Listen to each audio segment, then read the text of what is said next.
Thank you for spending a cool afternoon and getting out of the heat today with us at the Kearney Public Library. As always, I want to thank the Kearney Public Library as our sponsor for the Brown Bag Series. They're wonderful hosts. It's one of the most important cultural institutions in the city of Kearney, and we are very, very happy to be here the second Wednesday of every month. We have a couple of upcoming talks, so you can start planning your summer and fall calendars. In July, it'll be me, and we're going to be talking about the Explorer 1 expedition, which was a U.S. Army Air Corps, the first expedition into the stratosphere, and it didn't make it. Instead, it landed, crashed, detonated, and then crashed in a field outside Loomis. And it is the 90th anniversary of this crash, so we'll be talking about that. And then we have, in August, Dr. William Stoudemire from the History Department here will be talking about his research into Eliza Galloway, who's an early member of the African American community here in Kearney. And then in September, Dr. David Vail will be talking about civil defense and the Cold War. We have a lot of other events, other programming. Students are always doing things all the time, events on campus and other things. So please, stay in touch. We have all the requisite social media platforms and other ways to get a hold of us. The research and the public engagement and the learning that our students undertake also requires support. And so if you would like to support our students, we have this QR code that you can click with your phone, and it'll take you to the University Foundation and provide support for scholarships and research for our outstanding students here at the University of Nebraska at Kearney. But that's not why we're here today. So our talk today is Neighbors in Conflict, Civilian Participation through Nebraska's World War II Army Airfields.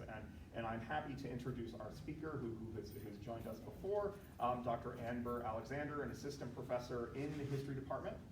Dr. Alexander works with our history education students, our social science students, and many of our local history students. She is a first-generation student raised here in Kearney. She holds a BS and an MA in history, as well as a Master of Education in Instructional Technology, and earned her doctorate at the University of Nebraska-Lincoln. She also holds a teaching certificate in social science 712 education, and Dr. Alexander's specialization is in history education, online education, history of American education, the World War II home front, Nebraska history, as well as narrative inquiry methodology. And so we're very, very excited for Dr. Alexander to share with us their research into the Second World War. So, Amber.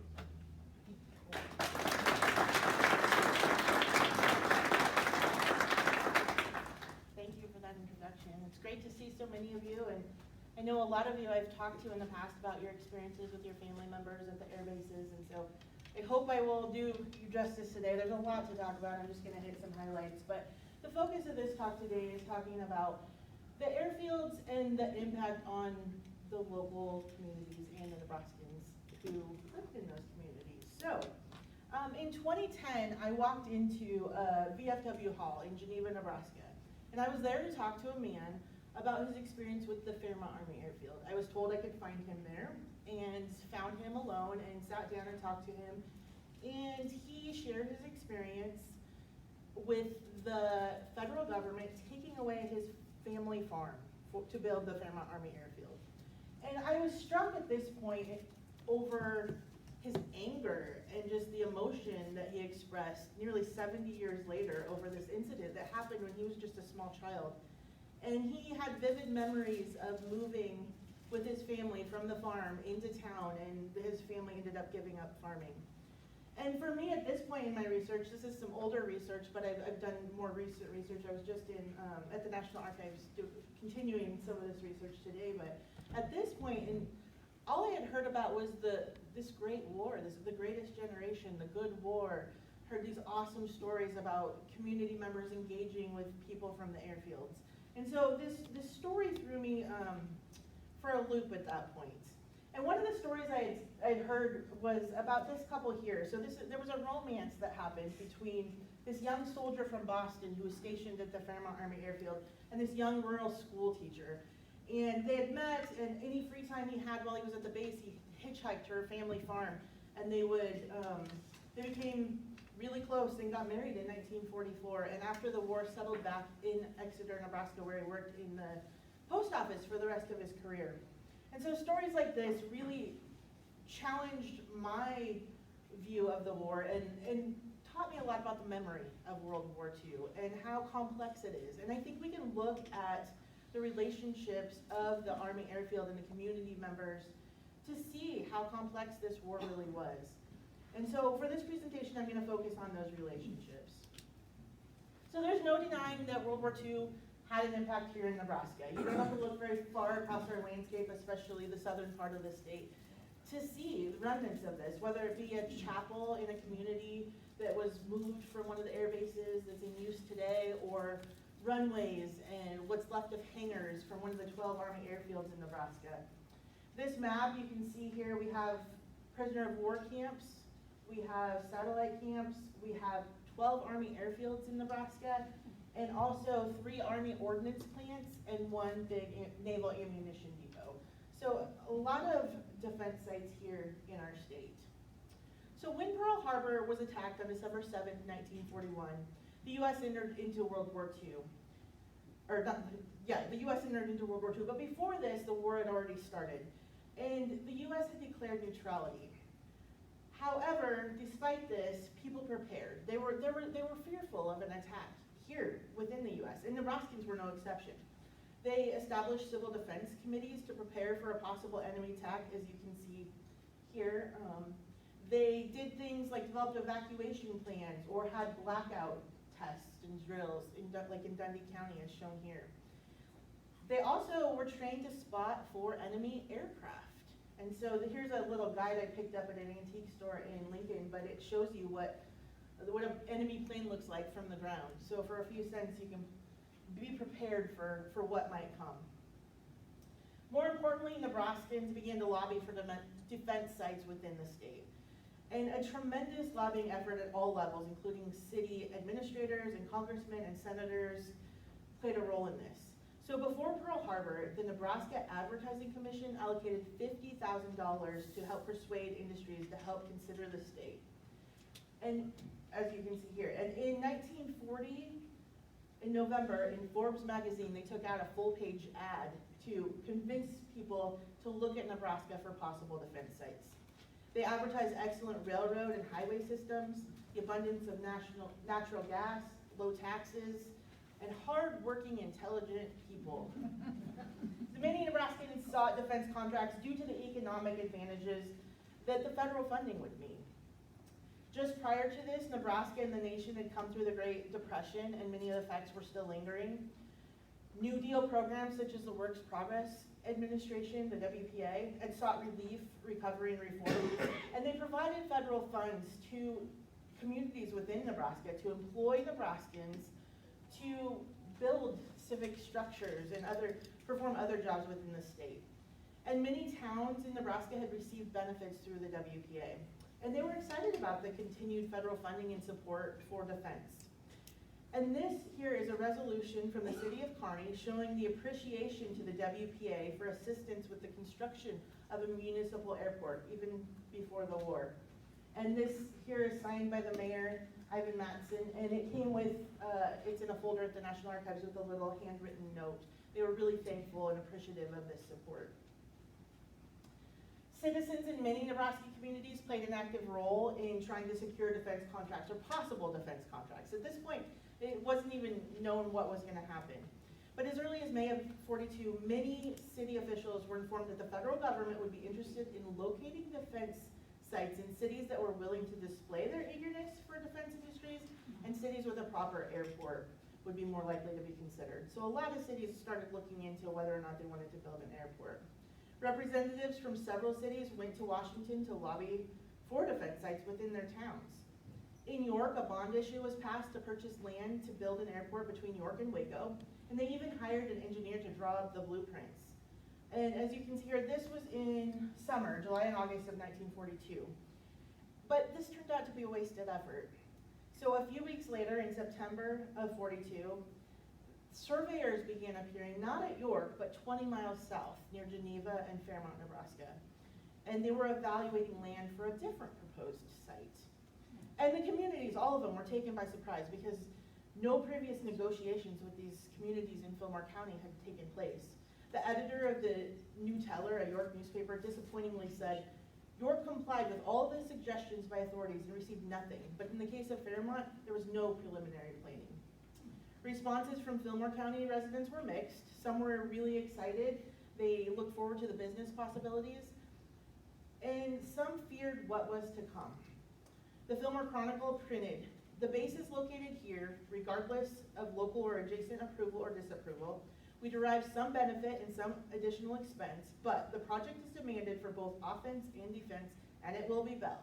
Adjust yourselves to that fact." So it was coming, kind of a matter of fact.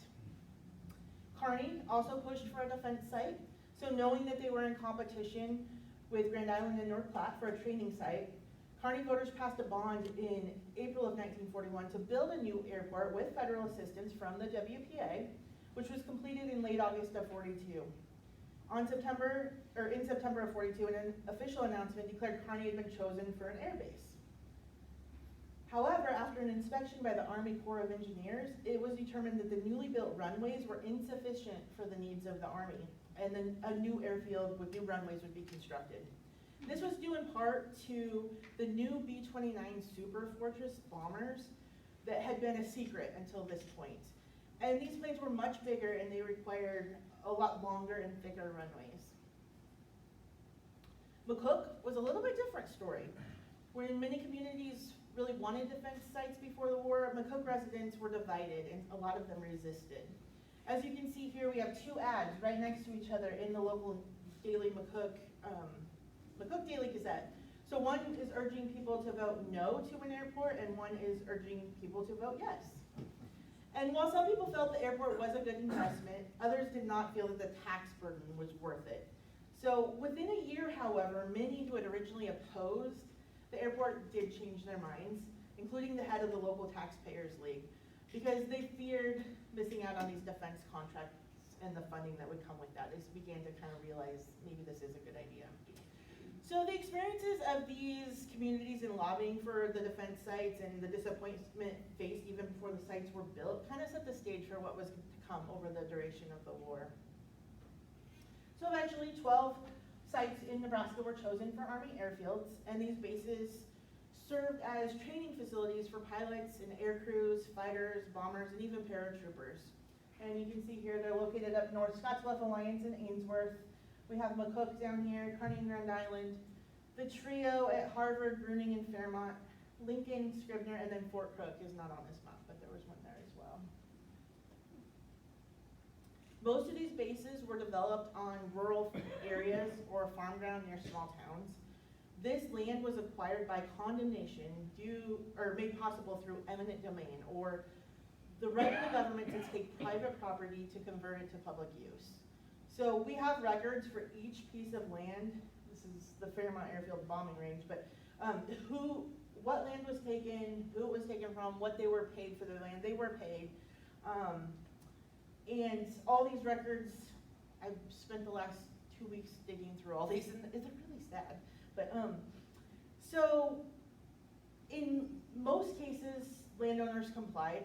They weren't necessarily happy about it, but they didn't put up much of a fight. And I argue this was due in part to the groundwork laid by the programs such as the WPA, where federal funds were used to improve Nebraska towns and provide employment to citizens and improve Nebraska communities. People of our state had some trust in the government that they would take care of them or could provide for them.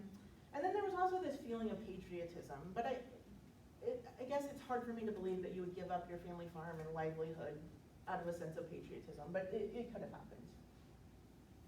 So that being said, people overall weren't happy to lose their land. Some had land that had been in their family for generations, and some had just purchased the land with really high interest rates during this period of this depressed economy.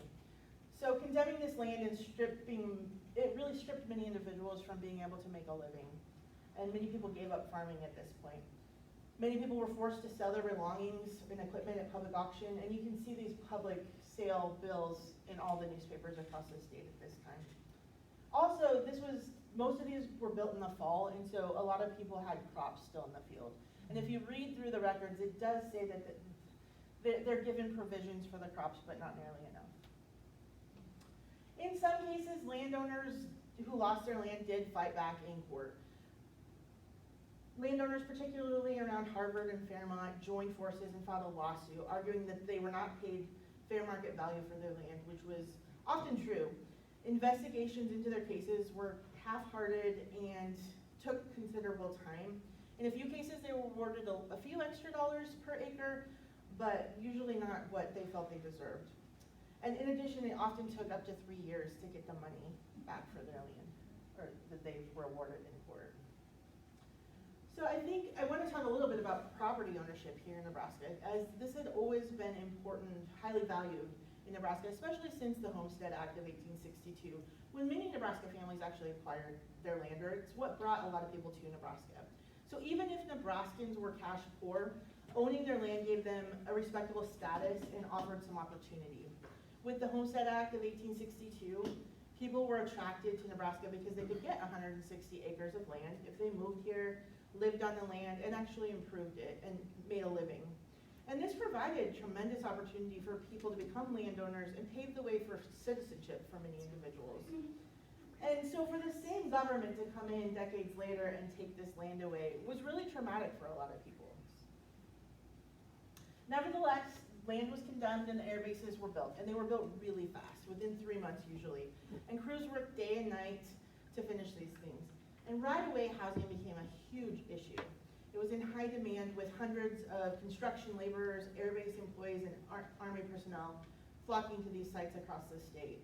Housing then continued to be a problem throughout the life of the base with continuous construction. These were built, they kept adding on and adding on, and the arrival of new regiments and their families.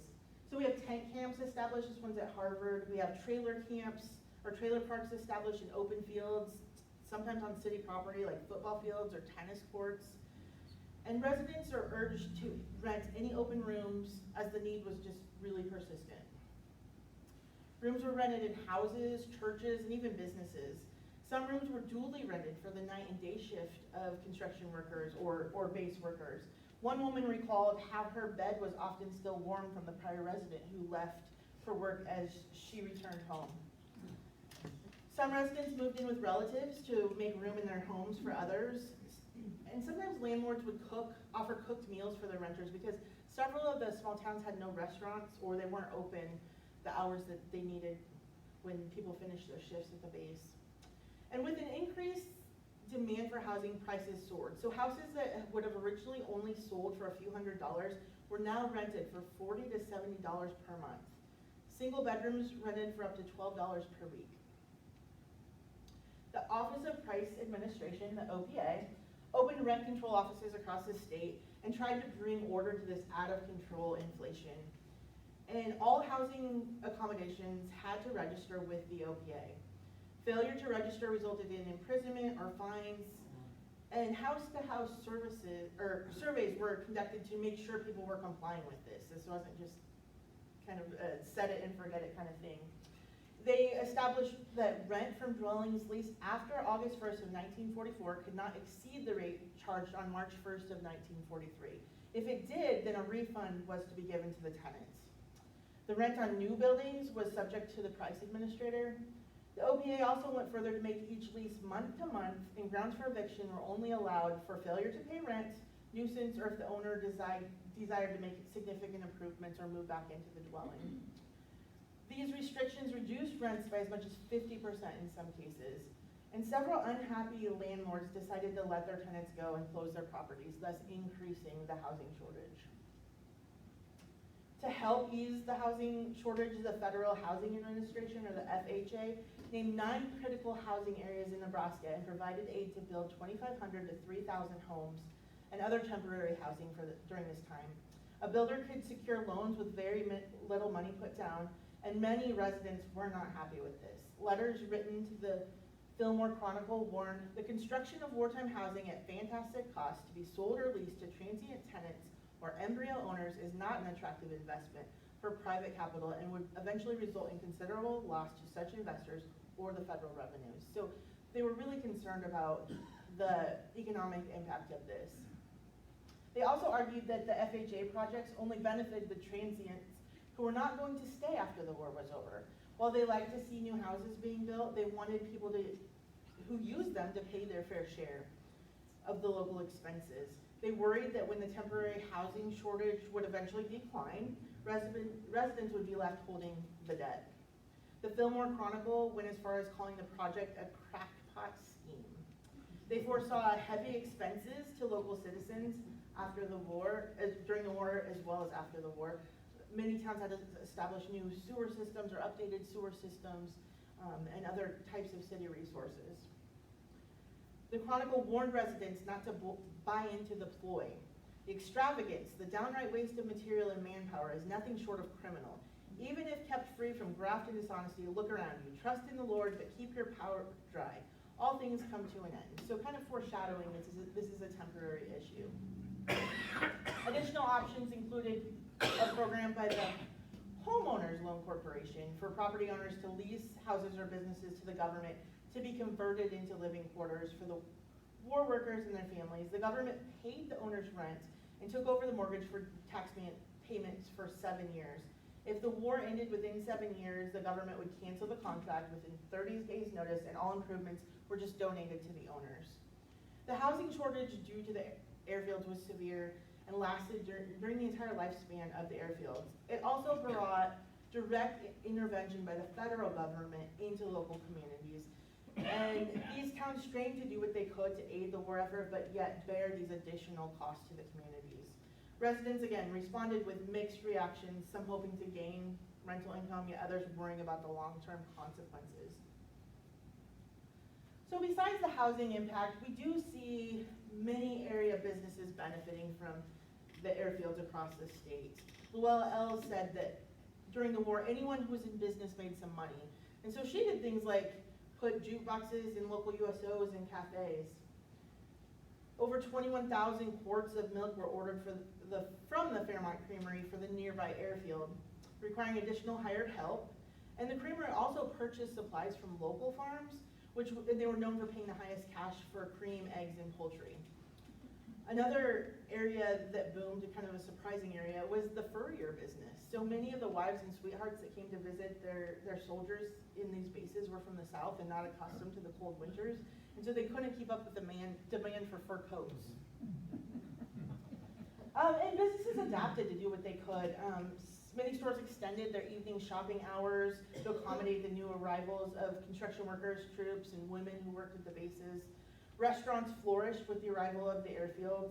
One of the two cafes in Alexandria, near the Bruning base, employed 18 women, feeding over 360 people each day through extended hours, only closing for 2 hours in a 24-hour period.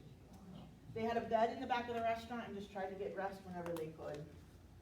2 new cafes opened in Geneva to serve 3 meals a day, which was unique, filling a gap in the restaurant business as the shortage of help became an issue as well.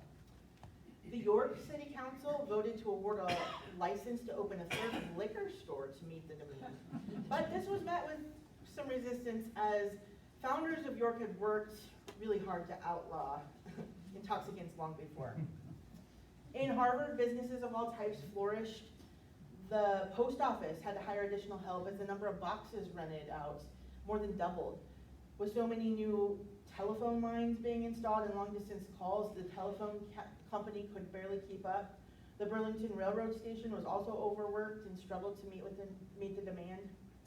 And another fun one is jewelry stores. So now we have people with disposable income and they want to buy jewelry. And so extra hours are open at a lot of the jewelry stores. And despite the increased business, sometimes business owners had to deal with some difficult things. So, for example, a Bruning soldier and his wife came into Hebron, into a jewelry store, and picked out a string of pearls. And the soldier was set to come back the following Saturday to pick them up after payday. However, during the week, he was killed in a P-47 crash here in the state. And so his wife had to come back to the store alone to pick up the pearls on her way home. And all types of industries experienced increased business, including undertakers. Many accidents during the construction of the airfields and several local airplane crashes led to death. Services had to be provided for these individuals, which kept local funeral directors busy. Some funerals were held locally, but most bodies were prepared and then transported to the hometowns of the deceased. The creation of jobs for civilians probably had the biggest impact on the area and Nebraskans. A typist at the Fairmont Airfield described the impact. A lot of people were hard up and needed the money. It seemed like everybody was working uptown at the airfield. Many people, like Carl Daggerford, who was rejected from the Army due to his health, felt it was their patriotic duty to work at the airfield, especially because he was not able to enlist. Chris Mortensen, a veteran of World War I, was too old to fight in World War II, so he worked as a firefighter at the Harvard base. Advertisements targeted local men and women, civilians, offering jobs of all types, ranging from plumbers to typists to soda fountain girls to waitresses. And several locals went to work at many of the airfields, and they filled the positions as soon as they were open. However, labor was always in short supply throughout the entire life of the airfields. And we see constant letters back to Washington demanding people send more labor or create new opportunities for labor. Rosemary Cotis Hulls applied for a job at the base as soon as she turned 18. She worked in general supply, issuing clothing and supplies to soldiers for an annual salary of $1,500. And civilians worked all types of jobs, including women working as mechanics on bombers at the bases. And local civilians left many careers to work at these bases. Dorothy Skrvanek was approached when home visiting from business college about working at the base. And since there was a shortage of jobs, she decided to take the job with good pay and not return to school. Rosella Bauer went to work at the Bruning Army Airfield in May of 1943 after school was out for the summer. So she was a teacher with a salary of $60 per month. She went to work as a clerk typist in the Air Corps Supply for $130 a month, which she said made her feel very wealthy. She later received a raise and brought her salary up to $165 a month.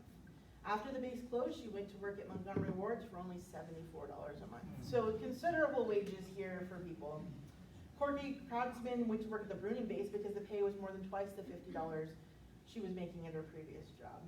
But due to this, local communities lost many essential members of their workforce. So Marion Walton, known to most as Unc, resigned from his position as custodian and engineer at Geneva High School after nearly 21 years of faithful service to go work at the Fairmont base.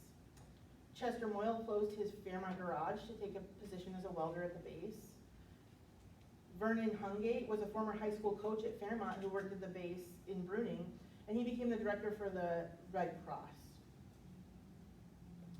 High school students, teachers, and even administrators often worked their summers at the base. And many teachers left teaching altogether for defense jobs, causing a huge teacher shortage across the state, kind of like we have now. And so this caused many schools to close or even to consolidate. So we see the beginning of school consolidation. So by 1943, nearly 1,500 schools had closed in Nebraska due to a teacher shortage. Some Nebraskans were really unhappy about this because some teachers would leave mid-year and break their contracts. And so we have towns such as Norfolk writing letters to legislators saying you should revoke teaching licenses for people who break their contracts. And they responded by compiling a list of inactive teachers and then offering quick recertification programs through shortened summer classes to increase the teacher supply. So this is kind of reminiscent of what we see today. Civilian employees at the airbase also had a first-hand view of the workings of the federal government, and they were often critical of some of the things they saw. So Carl Daggerford, employed at Bruning, saw they were just going to throw out a giant pile of scrap lumber, and he saved it and was able to, they sold it then to local community members for a few dollars. But he was astonished by the waste, as they'd just been through the drought and Great Depression of the 30s. Another incident occurred on a cold Nebraska day when men at the base tried to start a diesel tractor. And after 2 hours, the men decided the tractor was no good. And they used a backhoe and buried it. They dug a hole and buried it. And we all know in Nebraska, the diesel just probably gelled, right? And so after the base had closed and the base was surplus, Some Milliken men dug it up, repaired it, got it running, and sold it on a farm sale. So further waste involved gasoline. If they filled a tanker too full, they would just have to let it run out on the ground afterwards. And this really shocked a lot of locals who were strictly rationed on gasoline and just couldn't believe this.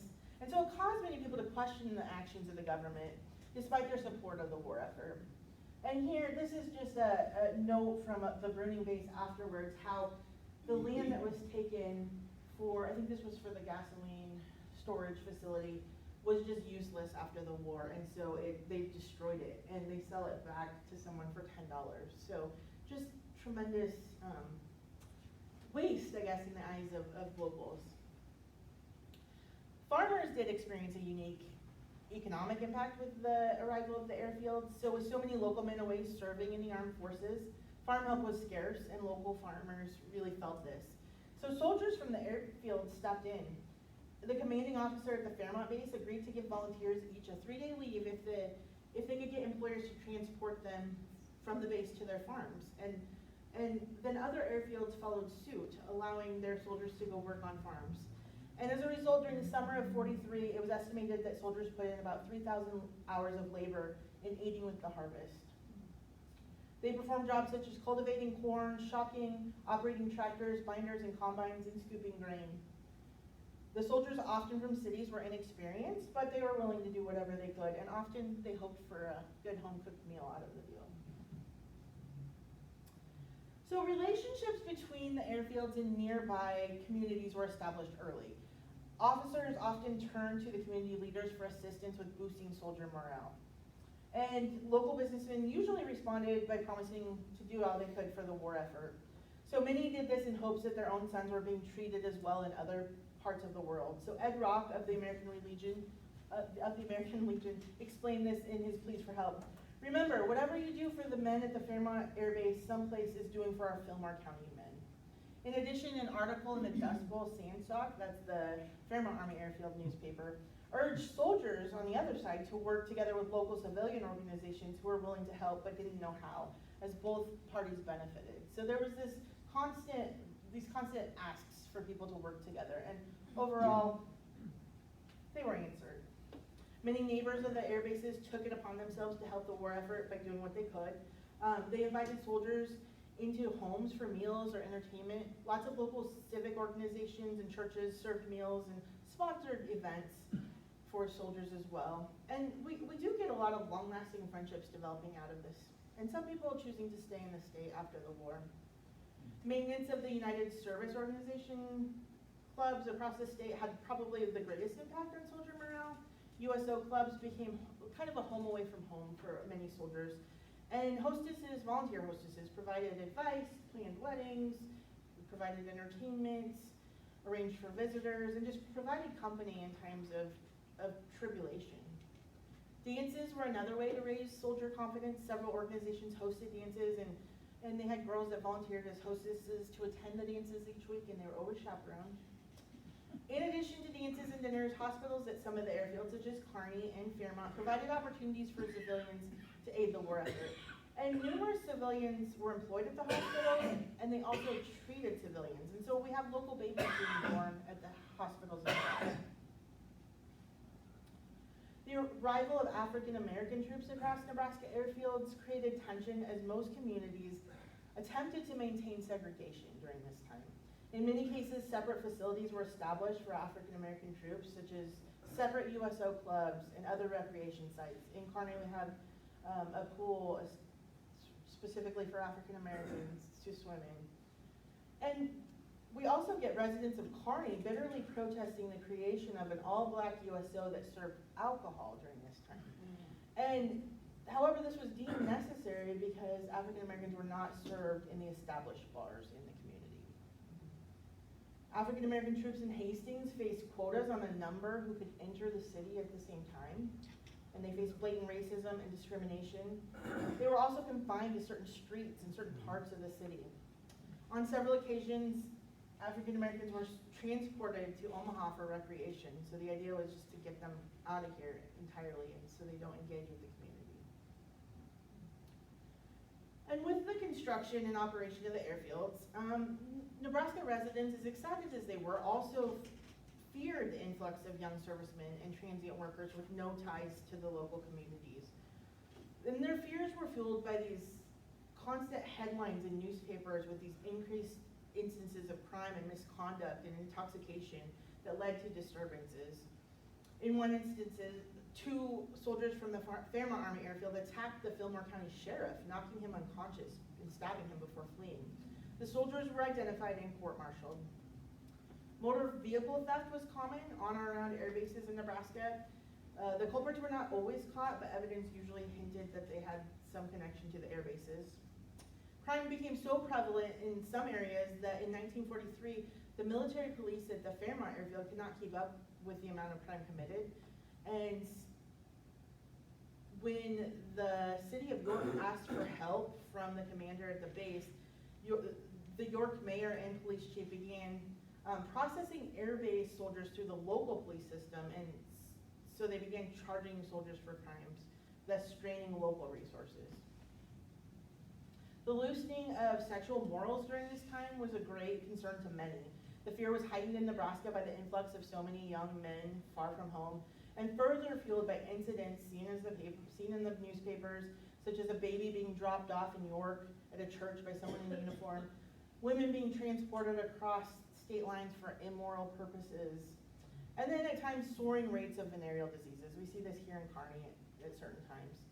So to combat these issues, curfews were established. The USO organizes these chaperoned events, and girls living on the campus at the Nebraska State Teachers College here in Kearney actually had to have written parental permission to date soldiers. Perhaps the greatest crime in affiliation with a Nebraska airfield is the brutal sexual assault and slaying of a 16-year-old Sutton girl by a soldier from the Harvard Army Airfield. The soldier admitted to committing the crime after sneaking off the base at Harvard, where he was in custody of military officials while awaiting the trial of a sexual assault of a Hastings woman a few months before. The murder greatly worried local residents. The Harvard Courier called it one of the worst crimes ever to be committed in this part of the state. After being found guilty, McAvoy was sentenced to execution in Nebraska on March 23, 1945, the first time the electrical chair had been used in 19 years. Another issue that Nebraskans had to deal with were plane accidents. So flying was dangerous, especially with these planes that were quickly built and these pilots who were quickly trained. And on multiple occasions across the state, we have planes crashing. And so Nebraskans are exposed to new tragedies. An occurrence in October of 1943 happened with 2 B-24 Liberator bombers who were flying in formation and collided in midair just north of Milligan, Nebraska. And 17 men were killed and only 1 survived. The bodies that were thrown out of these planes left depressions in the ground where they hit and bounced out. And bodies were dismembered and scattered, and the planes landed in 2 farmyards, causing considerable damage. And both families were compensated for the damages, resulting in the largest settlement made to a Nebraskan for damages from aircraft in World War II. It was estimated that 80 people were on the scene before officials arrived to clear the area. And Milligan School had just let out, and so the children rushed to see this horrific sight. In another instance, lightning struck a B-17 near Sioux City, and it crashed and burned. The jewelry from each soldier's burned body was brought to a jewelry store in Hebron, Nebraska, in individual envelopes labeled with the names of the deceased. The jewelers were asked to clean each piece so that they could be returned to their families.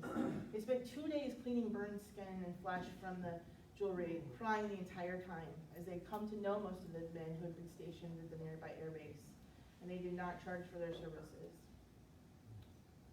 So decisions with what to do with these sites after the war was a concern, as they were built as temporary facilities. They were supposed to last just for the duration of the war.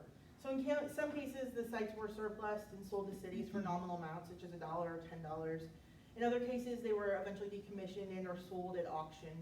The buildings were often sold to be moved or dismantled and sold, or even bulldozed and buried. But overall, things went back to the way they were for many residents of Nebraska. The presence of the airfields in Nebraska, although short, brought many changes to residents, and most significantly, the economic changes. But despite their short existence, The airfields were an incredibly real experience for many people. Their presence brought the war directly into the lives of Nebraskans, and today the remnants of airfields serve as a reminder of the complexities of World War II. And that's all I have, so.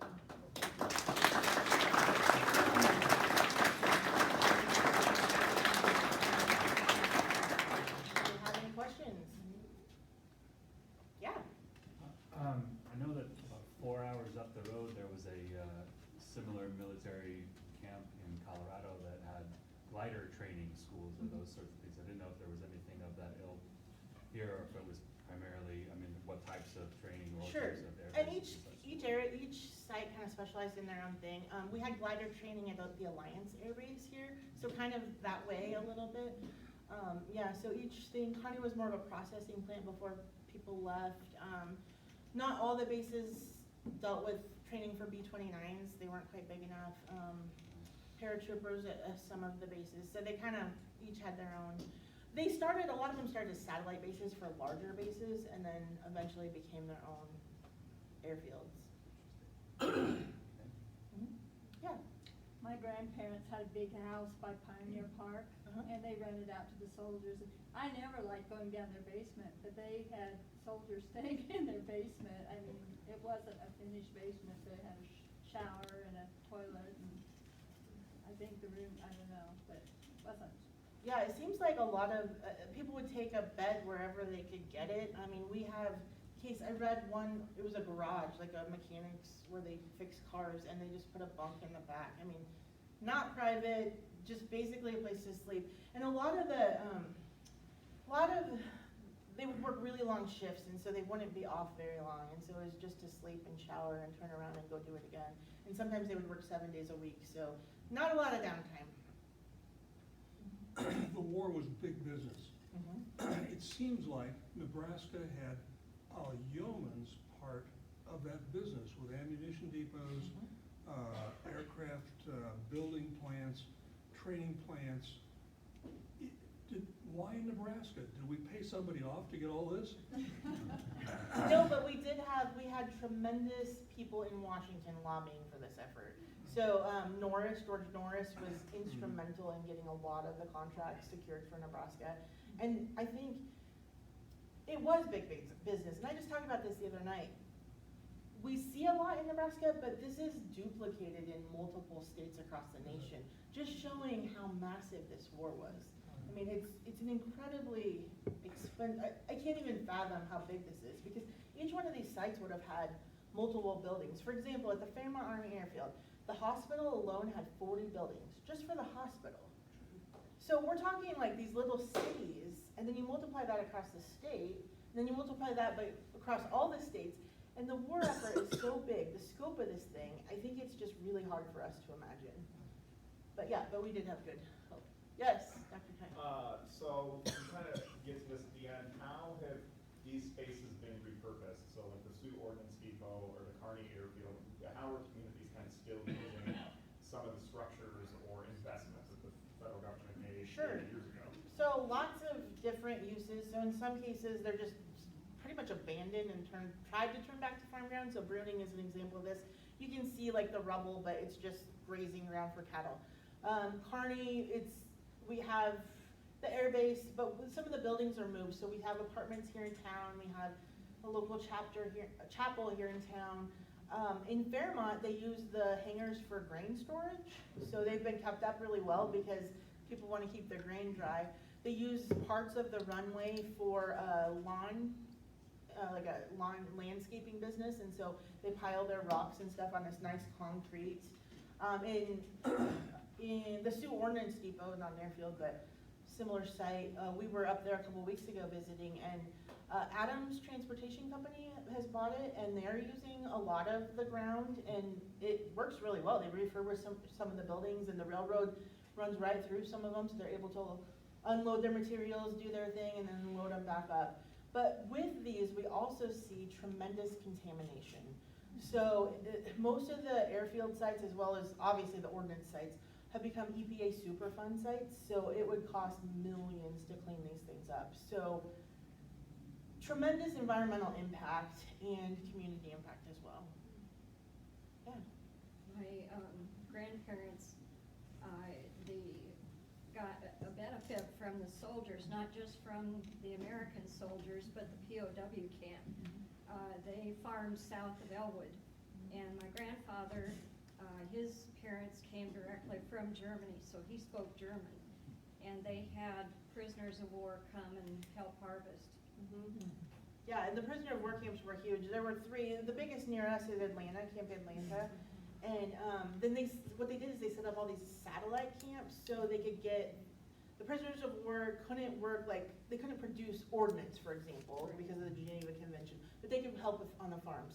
So they would rent them out for the day, and so a farmer could come and load up a truck of however many they needed and take and work. So they set up these satellite branches so they could get them closer to where they needed to be. And that's that map I showed you, where they're all across the state. And at first people were really upset about the idea of a prisoner of war camp being built in Nebraska. But I read this account when they first arrived. This woman's like, these are just little boys and they look just like us. You know, they were really shocked. And a lot of them welcomed them into their families. They would eat dinner with them. There's a picture of one farmer showing a prisoner of war how to hunt, and he hands him a gun, and they're hunting birds together. So, you know, yeah. Yeah. My brother-in-law trained at Harvard and took off from Kearney, and they were at an air base near my hometown of Bartley. But my brother-in-law said that one reason they chose Nebraska is because of the hours of sunlight and the distance from Nebraska to Florida was the distance of the run from Tinian to Japan.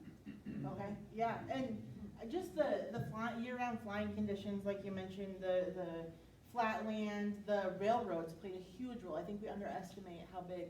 If you look at a map, most of the air base sites, all of the sites, defense sites in Nebraska, are located where railroads intersect, because you had to get things in and out. And just the isolation from the coast. There's not a great fear of attack here. You would be spotted before you got to Nebraska typically if there was a plane or something. Yeah. Well, I have a Harvard history book I brought with me today. Awesome. And it tells in here, I think, one interesting sentence out of it, because it tells the whole history of the base of Harvard there. And it says, 4 buildings on the Saddle Club grounds house Negro, Mexican, Indians, and whites. 4 buildings. Yeah, and we have tremendous diversity being introduced into the state during this time, for the first time ever for a lot of people, and dealing with that, the communities and what's their response going to be. And unfortunately, in a lot of cases, it wasn't great. But they're forced to grapple with those questions and decisions. 3 years ago, May, they brought back the remains of a Pearl Harbor survivor to the Harvard Cemetery. And they used DNA from one of my cousins in order to identify his bodies. And so that was very special for the family. Absolutely, that's really neat. Other questions? Yeah. I'm wondering, okay, so my dad was stationed at the air base in Cook. Okay. He was from Alabama, married a local girl, came back and raised a family there. And a lot of my classmates, the same story was true. How much movement, geographical movement from the soldiers relocating to different parts of the country, has that been explored?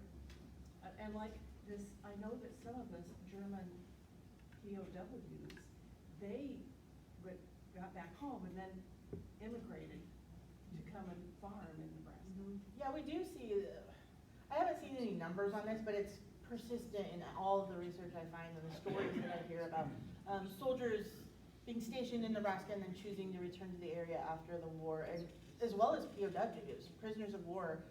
There are multiple cases of German POWs choosing to come back and live in the state. So I haven't seen anything written or compiled as far as number-wise, but I know it was pretty common. And I think that attests to the relationships that were established and the communities being willing to entertain and make these soldiers feel welcome. Yeah.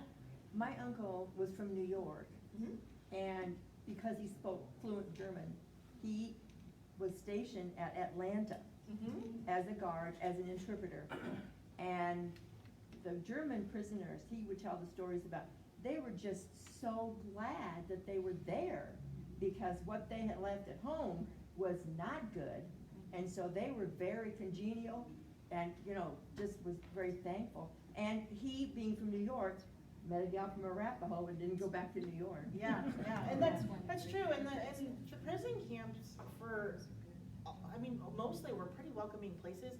They had entertainment set up, they would have sports teams that would play other sports Yeah. teams. I mean, it was not a prison that we typically think of. And they knew that they were being treated as German prisoners in our country better than prisoners of war that were in, like in Europe and Germany, that knew that the conditions were totally, That's totally different. That's true. Anybody else? No? Well, thank you so much for coming.